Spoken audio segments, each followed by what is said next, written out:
Hello दोस्तों, मैं किफ़न स्वागत करता हूं आपका। आज हम पढ़ने वाले हैं 18 जून 2022 का इम्पोर्टेंट करंट अफेयर्स, जो कि आपके सभी एग्जाम के लिए यूजफुल होने वाला है। तो लास्ट तक बने रहिएगा। यदि नए हैं तो प्लीज़ चैनल को सब्सक्राइब कर लीजिएगा, वीडियो को लाइक एंड शेयर भी कर दीजिएगा। तो चलिए स्टार्ट करते हैं। आज का पहला क्वेश्चन है, हाल ही में किस राज्य में 3 दिवसीय अंतर्राष्ट्रीय साहित्यिक उत्सव उन्मेष शुरू हुआ है? तो इसका जो राइट आंसर हो जाएगा, हाल ही में जो है हिमाचल प्रदेश राज्य की राजधानी शिमला में जो है 3 दिवसीय अंतर्राष्ट्रीय साहित्यिक उत्सव उन्मेष आयोजित किया जा रहा है।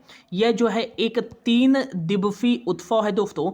इसकी शुरुआत 16 जून से हिमाचल प्रदेश की राजधानी शिमला में की गई है। नेक्स्ट याद रखिएगा कि यह जो है अब तक का देश का सबसे बड़ा जो है अंतर्राष्ट्रीय साहित्यिक उत्सव है उन्मेष उत्सव। और यह जो है इस प्रकार का उत्सव भारत में पहली बार किया जा रहा है। और जो भी चीज़ पहली बार होती है तो वो बहुत ही इंपॉर्टेंट हो जाता है आपके एग्जाम के लिए। तो याद रखिएगा कि उन्मेष उत्सव किस राज्य में आयोजित किया गया है? तो ये हिमाचल प्रदेश राज्य में आयोजित किया गया है। इसका उद्घाटन जो है दोस्तों केंद्रीय संस्कृति राज्य मंत्री जो है अर्जुन मेघवाल जी के द्वारा किया गया है। एक याद रखेगा कि हाल ही में जो है हिमाचल प्रदेश राज्य में कांगड़ा घाटी ग्रीष्मकालीन उत्सव का आयोजन किस राज्य में किया गया है? तो ये याद रखिएगा कि कांगड़ा घाटी ग्रीष्मकालीन उत्सव का आयोजन हाल ही में हिमाचल प्रदेश राज्य में किया गया है। मोस्ट इंपॉर्टेंट है। अब हिमाचल प्रदेश में जो है उन्मेष उत्सव का आयोजन किया गया है। तो याद रखिएगा हिमाचल प्रदेश इंडिया के मैप पे कहाँ पास स्थित है? तो यहाँ पास स्थित है हिमाचल प्रदेश। भारत का एक उत्तरी राज्य है हिमाचल प्रदेश। इसकी जो उत्तरी सीमा लगती है दोस्तों वो जम्मू कश्मीर एंड लद्दाख के साथ लगती है। और हिमाचल प्रदेश की पूर्वी सीमा तिब्बत के साथ लगती है और जो है उत्तराखंड के साथ भी लगती है। और हिमाचल प्रदेश की जो दक्षिणी सीमा है दोस्तों वो लगती है उत्तर प्रदेश और हरियाणा के साथ।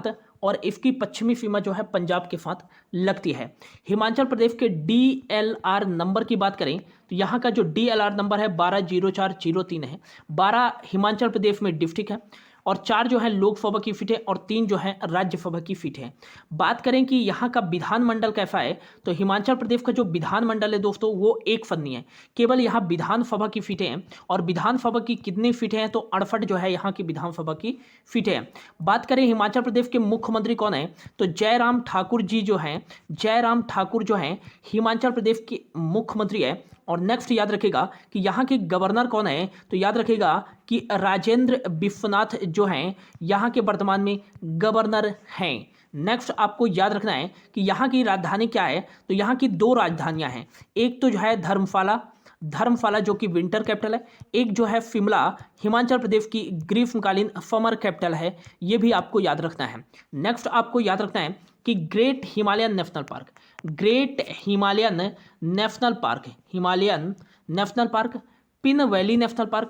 Pin valley national park.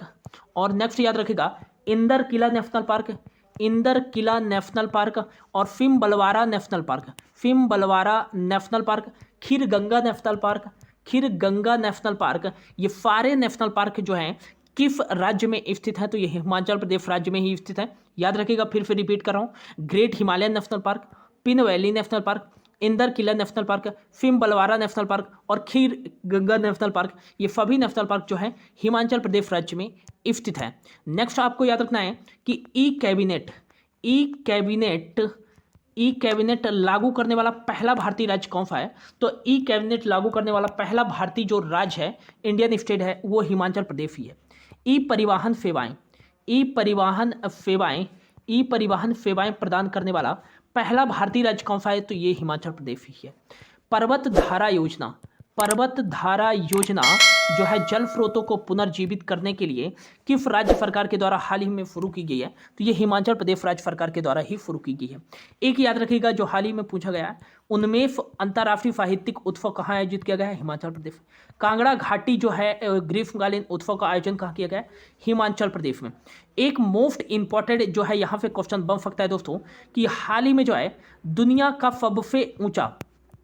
का सबसे ऊंचा इलेक्ट्रिक व्हीकल चार्जिंग स्टेशन कहाँ लगाया गया है? तो ये याद रखिएगा कि दुनिया का सबसे ऊंचा इलेक्ट्रिक व्हीकल चार्जिंग स्टेशन जो है हिमाचल प्रदेश के काजा में जो है स्थापित किया गया है 500 फीट की ऊंचाई पर। यह भी मोस्ट इंपॉर्टेंट क्वेश्चन बन सकता है, ये याद रखिएगा। तो इतना आपको याद रखना है हिमाचल प्रदेश राज्य से। और एक और याद रख लीजिएगा कि अपनी वयस्क आबादी का 100% जो है टीकाकरण करने वाला कोविड-19 का पहला भारतीय राज्य कौन सा बना है? तो ये हिमाचल प्रदेश ही बना है। और एक याद रखिएगा एलपीजी युक्त पहला भारतीय राज्य कौन सा बना है? तो पूरी तरह से एलपीजी युक्त और धुआं मुक्त जो है पहला भारतीय राज्य बन गया है हिमाचल प्रदेश। तो इतना आपको याद रखना है। यदि अच्छा लग रहा हो दोस्तों तो प्लीज़ सपोर्ट मी, इस वीडियो को अपने एक दोस्त के साथ जरूर शेयर कीजिएगा, प्लीज़ दोस्तों। और जो है इस वीडियो को लाइक भी कर दीजिएगा। और यदि नए हैं तो प्लीज़ दोस्तों चैनल को सब्सक्राइब भी कर लीजिएगा। चलिए बढ़ते हैं अगले क्वेश्चन की ओर। अगला जो क्वेश्चन है, हाल ही में राष्ट्रमंडल खेल 2022 में 35 सदस्यीय भारतीय एथलेटिक्स टीम की अगुवाई करने के लिए किसे चुना गया है? तो ये याद रखिएगा कि जो कॉमनवेल्थ गेम है जो कि 2022 में आयोजित किया जाना है, इसमें जो है भारत की 35 सदस्यीय टीम जो है भाग लेने जा रही है। और इस 35 सदस्यीय टीम में जो अगुवाई करेंगे वो अगुवाई करने के लिए किसे चुना गया है? भारतीय एथलेटिक महासंघ के द्वारा। तो ये नीरज चोपड़ा जी को चुना गया है। नेक्स्ट याद रखिएगा कि जो कॉमनवेल्थ गेम 2022 का आयोजन किया जाएगा, ये किया जाएगा 28 जुलाई से 8 अगस्त के बीच। और 2022 का कॉमनवेल्थ गेम्स जो आयोजित किया जाएगा ये बर्मिंघम इंग्लैंड में आयोजित किया जाएगा। और ये किस नंबर का होगा? तो 22वें नंबर का होगा। नेक्स्ट नीरज चोपड़ा जो है टीम की अगुवाई करेंगे। तो नीरज चोपड़ा से याद रखेगा ओलंपिक में गोल्ड मेडल जीतने वाले सबसे कम उम्र के भारतीय खिलाड़ी कौन है?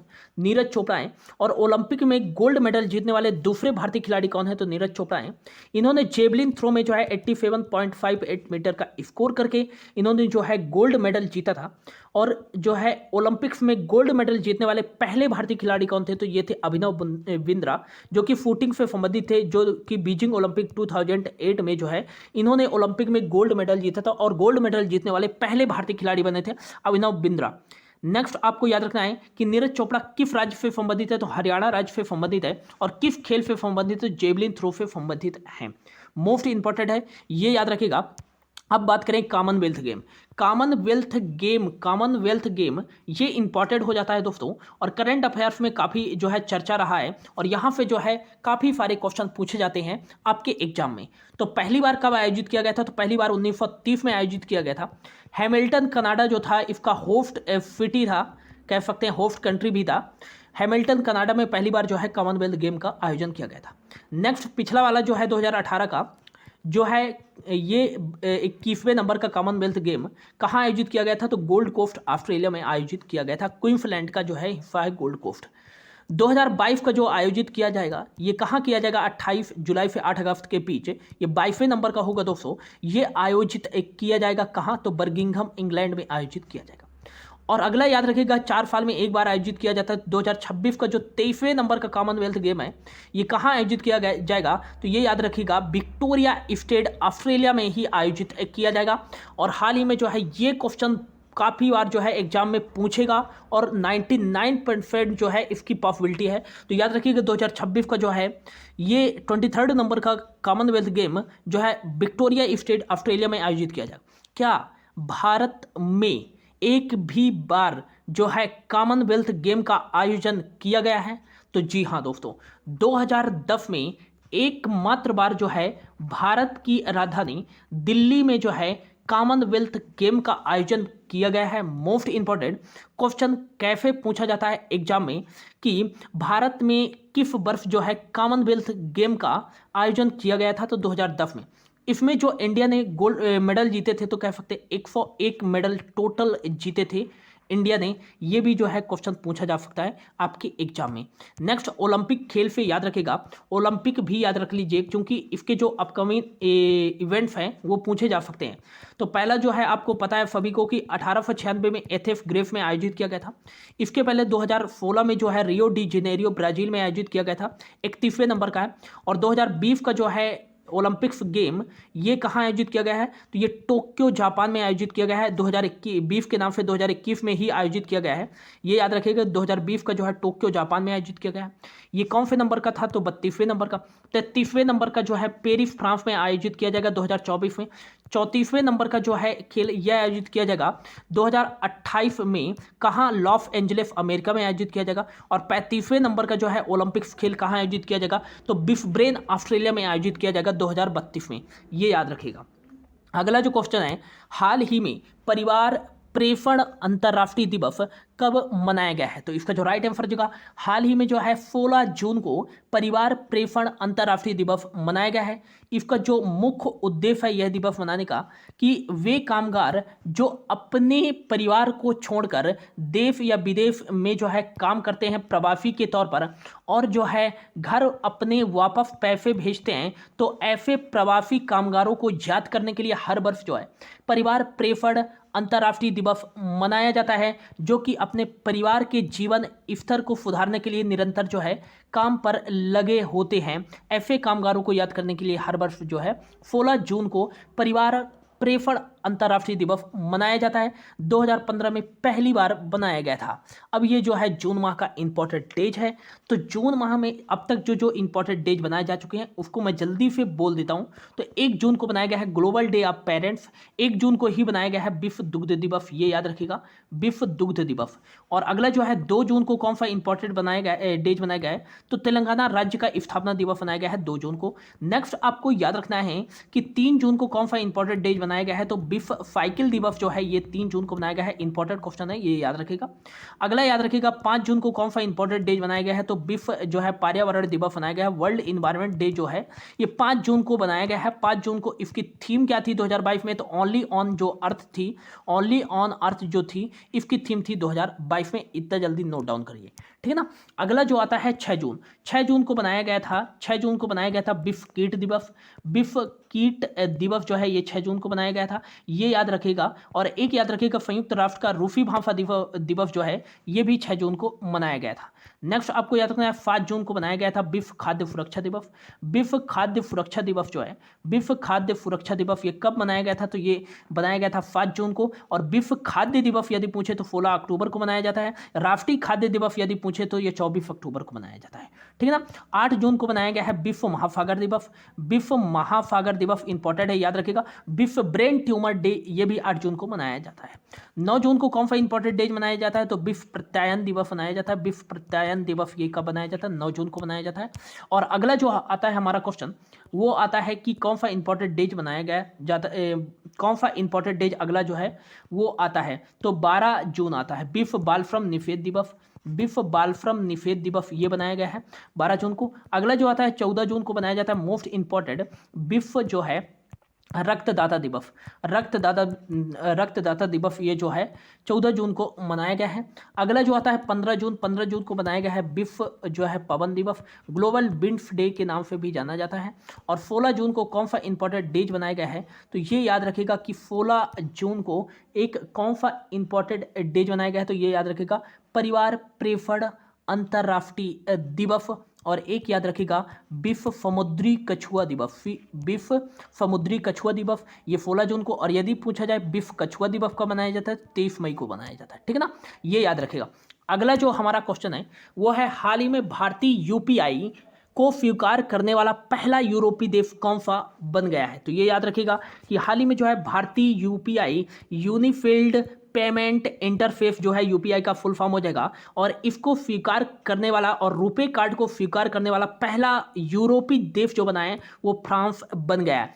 France NPCI national payment corporation of India ने जो है फ्रांस के लायरा नेटवर्क के साथ जो है यूपीआई और रुपे कार्ड के लिए एक समझौता किया है। इसी के साथ फ्रांस जो है यूपीआई और रुपे कार्ड को जो है स्वीकार करने वाला पहला यूरोपीय देश बन गया है फ्रांस। नेक्स्ट आपको याद रखना है, national payment corporation of India की स्थापना 2008 में की गई थी।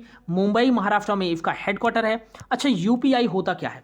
तो यूपीआई जो होता है दोस्तों, वो यूनिफिल्ड पेमेंट इंटरफेस होता है।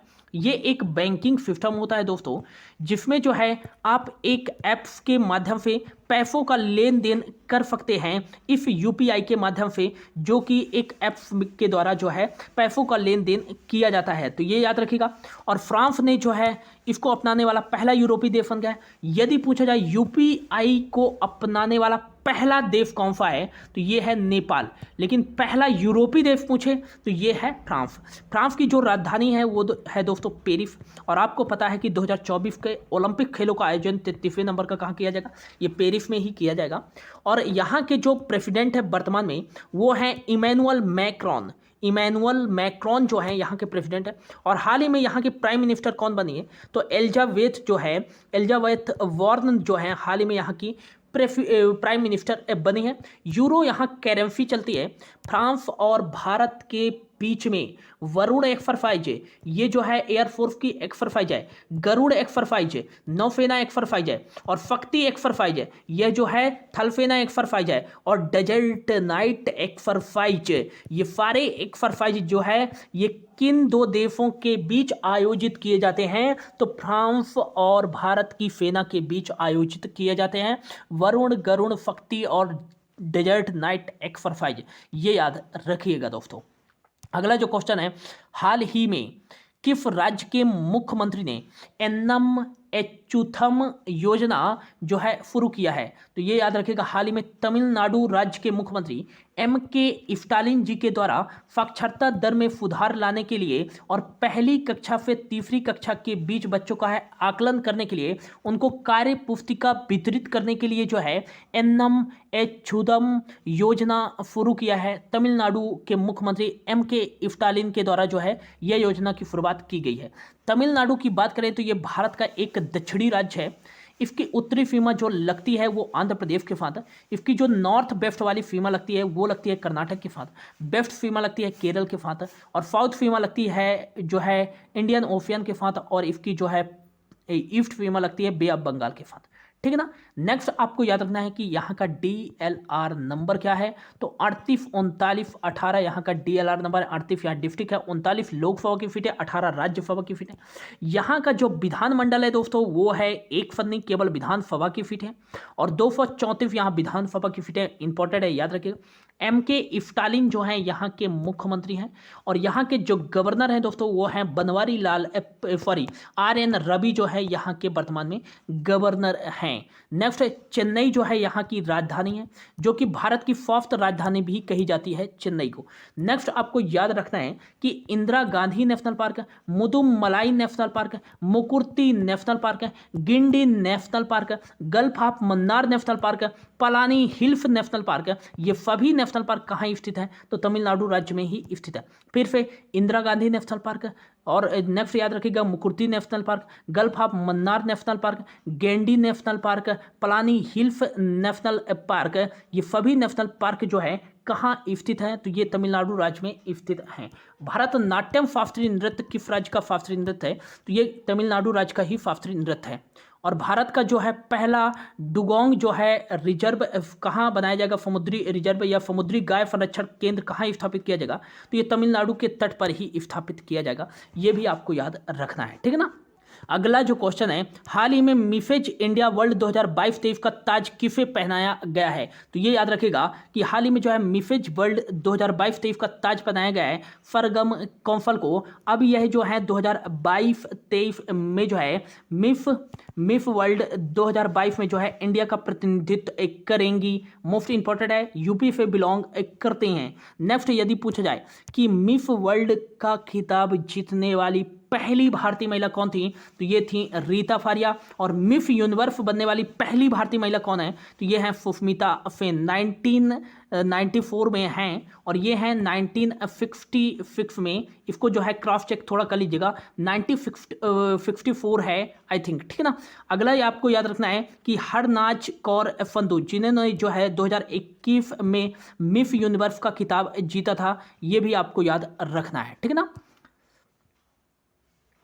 अगला क्वेश्चन है विश्व प्रतिस्पर्धा सूचकांक 2022 में भारत की रैंक कितनी है। तो ये याद रखिएगा कि विश्व प्रतिस्पर्धा सूचकांक 2022 में भारत की जो रैंक है दोस्तों, वो 6 रैंक घट करके 37th पर आ गई है। नेक्स्ट आपको याद रखना है 2021 में रैंक कितनी थी, 43rd थी, तो 6 जो है रैंक का सुधार हुआ है। भारत का विश्व प्रतिस्पर्धा सूचकांक वर्ल्ड कॉम्पिटिटिवनेस इंडेक्स 2022 में इंडिया की वर्तमान में जो रैंक है 2022 में वो 37th है और 43 जो थी वो 2021 में थी। टोटल जो थे 63 देशों की सूची में इंडिया की रैंक जो है 37th है। फर्स्ट पे है कौन सा देश, डेनमार्क। सेकेंड पे है स्विट्जरलैंड। थर्ड पे है सिंगापुर। ये आपको याद रखना है, ठीक है ना दोस्तों। तो अगला जो क्वेश्चन है हमारा कि, और ये जो होगा हमारा लास्ट क्वेश्चन होगा कि हाल ही में प्रेस काउंसिल ऑफ इंडिया, भारतीय प्रेस परिषद के अगले अध्यक्ष के रूप में किसे चुना गया है। तो ये चुना गया है रंजना देसाई। जस्टिस रंजना देसाई को जो है प्रेस ट्रस्ट ऑफ इंडिया के जो है अगले अध्यक्ष के रूप में चुना गया है। माधवीपुरी बुच की बात करें तो ये सेबी की पहली महिला अध्यक्ष बनी है। पवन कपूर रशिया में जो है भारत के राजदूत है। एफ सोमनाथ जो है इसरो के वर्तमान में अध्यक्ष हैं। तो ये था दोस्तों आज का करंट अफेयर्स। होप आपको अच्छा लगा होगा। यदि आपने जो है मुझे इंस्टाग्राम पे फॉलो नहीं किया तो ये मेरी इंस्टा आईडी है किफन GF9। यहाँ पर जो है अपने डाउट मेरे से पूछ सकते हैं। Daily one of the important current affairs of the day मैं यहाँ डेली जो है पोस्ट करता हूँ, तो यहाँ जो है मुझे जाकर फॉलो कर सकते हैं। Thank you so much for your watching.